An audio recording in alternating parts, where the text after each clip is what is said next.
Hello guys, ito mga lods, mga Inday Dudong. Alam niyo ba guys, ah, alam niyo kung paano magbura ng mga copyright? Kung saan po tayo pupunta? Ah, isang pinalo ko na isang tutorial na bigatin na content creator. In-apply ko agad dito. Kaya ito na. Ituro ko rin sa inyo kung ano ang nalalaman ko. At ito na. Simulan na natin. Guys, ito yung first, may dyan niya sa taas, yung nakabilog. Second, scroll mo lang sa baba. Third, nandyan pa rin yan sa baba. And then, fourth, yun, nakabilog, pindutin nyo. Fifth, pindutin nyo rin yan. Six, sa taas. Lahat ng nakabilog yan, sunod-sunod po yan, loads, mga Inday, mga dodong. Sunod-sunod nyo lang yan. Ayan, yung alert. Yan, makikita nyo na yung mga copyright nyo. Then, nasa baba, details, pindutin nyo lang. To be continue pa rin yan.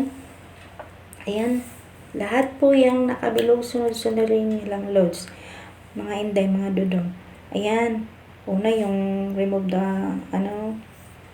ayan, delete the video, then yan. Kung babalik naman kayo, pindutin nyo lang yan, naka-arrow.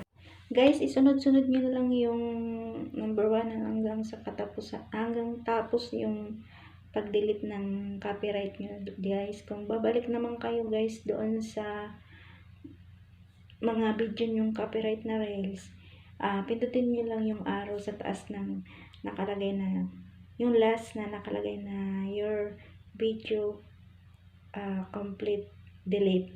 Pindutin nyo lang yung arrow, babalik kayo doon, pipindot na naman ulit kayo ng buburahin yung copyright na reels, mga video, and then yun, tapos na. Tapos pwede kang bumalik ulit doon sa profile mo, then ulitin mo, babalik ka doon, pindutin mo ng pindutin, ulitin mo, makita mo yun doon na yung mga copyright mo nagsasabi doon na wala na, nabubura na siya doon pag binalik mo ulit, kung titingnan mo ulit, para hindi mo malilimutan ulit kung titingin kayo ulit sa mga support video nyo na nakalagay doon na you alert, kasi may mga copyright. And then, kung hindi pa po kayo nakapalo sa FB account ko, please follow, share, comment, pa-react na rin. Thank you for watching my video. Bye-bye!